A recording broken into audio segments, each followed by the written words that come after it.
বেটা হুন বাপের আগে যদি হুত মরে হুতে ওই সম্পত্তির মালিক হয় না বেটা জানোস নি তুই এটা এই তারেক মুন্না আজকে বালা করি এতে খাওয়াবি বুঝছস জমিন কাটতাম দিতাম না এই বেটা কেন দিরাই দিতাম না এই তো নাই এর ঘরে তোড়ি দিতাম গাড়ি তোড়ি দিতাম এই তুই এত কথা কস কি এনতাই আজকে কাটতাম দিতাম এই তারেক এই বলানো সরা কোন সরা দিরাই এই তারে সরা এই গাড়ি চালা দিছিস ওই সরা সরা আরে গরু গারে মইন ভাই আমার বাড়ি তো গাড়ি লইতেছে কি আর বাড়ি গাড়ি চালাইতেছে কে গাড়ে আমি শাস্তু ভাই স্বাস্থ্য ভাই আর বাড়ি গাড়ি চালায় কি দি গাড়ে দেখু দি কি রে ঢেকু উমা গো কি কয় এটা আবার ঢেকু দি বাড়ি কাটতে আছে না অন্য কিছু করতে আছে বাড়ি গাড়ি লইতেছে বাইরে আইরে আর বলে বাড়ি গাড়ি চালায় কি ভাই আমরা দাঁড়িয়ে না কারেন ভাই কিলে বাড়ি গাড়ি আমরা ভাই সমস্যা আরে এই তুই এটা কি লেউছ কিলে বাড়ি গাড়ি হ্যাঁ আর বলে বাড়ি গাড়ি লইছেন আন্নের বাপে আর বাপে ভাই আসিল আন্নের কোন আন্নেরা গাড়ি হুরবা না লাইছেন ওর সমস্যা কি আর আঙ্গুগান কিলে কাটতে আছে ঘটনাটা কি রে এত কথা কস কি তুই এত কথা কস কি এলুক মারি কাটতে আসি তুই দেখ না হ্যাঁ এই এই সর গাড়ি লাগাই দিতে খরচ লাগে ভাই আনার কথা শুনেন কি কথা আপনি হড়ালিয়া করছেন আন্দের বাপ জীবিত আছে আন্দের অনেক টিয়া হইছিল মালিক আর কথা শুনেন ভাই আন্দের বাপ আর বাপ এক ভাই রে তুই এত ডায়লগ দিছিস এনে কই দিছিস আন্নেরা যে দূরের মালিক আমরা ওই দূরের মালিক মাননীয় প্রধানমন্ত্রী এটা কইছে দেন ভাইয়ে ভাইয়ে এক সমান মালিক এখন আন্নের কেন লেখা দিয়েছে না আর কান কি লেখা দান আন্নে চাই কোন চাই ভাই রে তুই এনে বয়ান দিতিস আর জানো তোর বাপ আর বাপ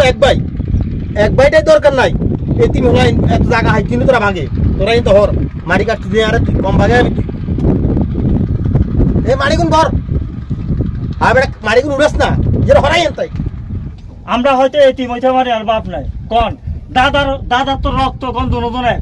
দাদার তো দুজন রক্ত এক এখন আন্নে কোন সম্পদের মালিক আর বাবা অর্ধেক আন্নের বাপে অর্ধেক কে কইছে বেটা আর দাদা বা আর কথা শুনেন কাগজ কলমে লেয়া আছে যে এনে ঘটনা অর্ধেক এখন আন্নে যদি কোন আন্নে হড়ালিয়া করছেন আর কোন আন্নে যদি কোন অর্ধেক তাহলে কি আন্নে হইতো না রে বেটা হুন বাপের আগে যদি হুত মরে হুতে ওই সম্পত্তির মালিক হয় না বেটা জানোস নি তুই এটা ভাই আর কথা শুনেন আন্নে যত কথাই কোন মাননীয় প্রধানমন্ত্রী আমাকে নতুন আইন করে দিছে রে বেটা তুই আরে আইনিয়াস তুই আর কি আইনিয়াস তোর বাপ মরে গেছে কি বেটা দাদারও আবার 20 বছর আগে তুই আরে এর আইনিয়াস তোর ছোট কাল তা হারিলে যে আর বাপেরা বড় করে না তখন জায়গা সম্পদ নাই তোরা কোন রকম থাকবিও হিন্দি যে দুসালা ঘরে কেন করে দিছি কেন হিন থাক যা কথা কইছ এত কথা কইছ মারি কাটি ধর বাপ মরে গেছে সমস্যা নাই বাবার আগে আর দাদার আগে আর বউ মরে গেছে কিন্তু আমরা তো এই রক্তর কারণে বর্তমানে সরকারে আইন করে দিছে যে ছেলের যদি কোনো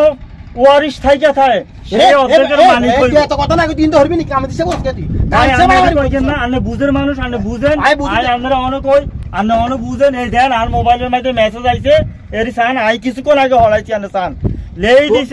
লেই দিছে মাননীয় প্রধানমন্ত্রী যে বাপ মরি যাওয়ার পরও যদি সন্তান ওয়ারিশ থাকে তাহলে সে অর্ধেকের মালিক কারণ সেই জন্য কোন লোকরে যেন হরানি না করা হয় আই কিন্তু আন্দ্রে কই শুনেন নাই কিন্তু জেলা প্রশাসনের কাছে আই মেসেজ করে যাই এর বিরুদ্ধে মামলা করি তুই কি আর জেলা প্রশাসনের ভয় দিস কেন আন্নে শিক্ষিত মানুষ আন্নের মান সম্মান যাইবো এত কথা কইতে কইছি তুই এত কথা কইছ না তুই তো হর আর মারি কাটি দে ভাই দুইটা কথা ঠান্ডা মাথা শুনেন ভাই কি বলবি তুই বল ভাই আপনার বাপ আর আমার বাপ ভাই ছিল